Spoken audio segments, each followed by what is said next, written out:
La 17e session du comité intergouvernemental de l'UNESCO pour la sauvegarde du patrimoine culturel et matériel se poursuit à Rabat. Et pour en savoir un peu plus sur les axes de coopération à consolider ou concrétiser, écoutons le professeur Abdelatif Lahlou, enseignant à l'Institut national des sciences de l'archéologie et du patrimoine de Rabat.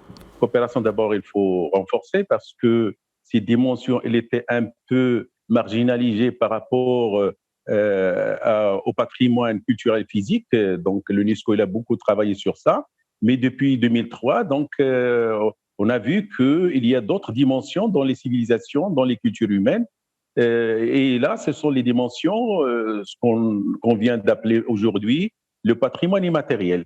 Donc, ça demande beaucoup d'efforts au niveau de la coopération internationale, intergouvernementale, d'où maintenant vraiment l'initiative de l'UNESCO, et c'est très intéressant, et aussi au niveau de la région, de notre région, puisque la culture, on parle en termes d'aire culturelle.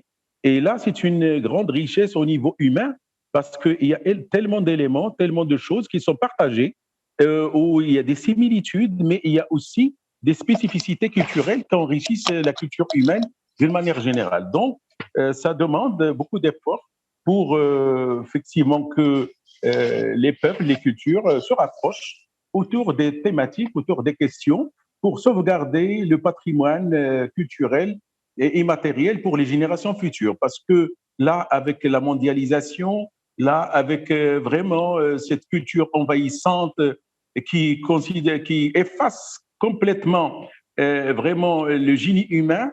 Donc, il faut faire face à cela avec la coopération, avec la mise en valeur, avec bien sûr sur plusieurs niveaux.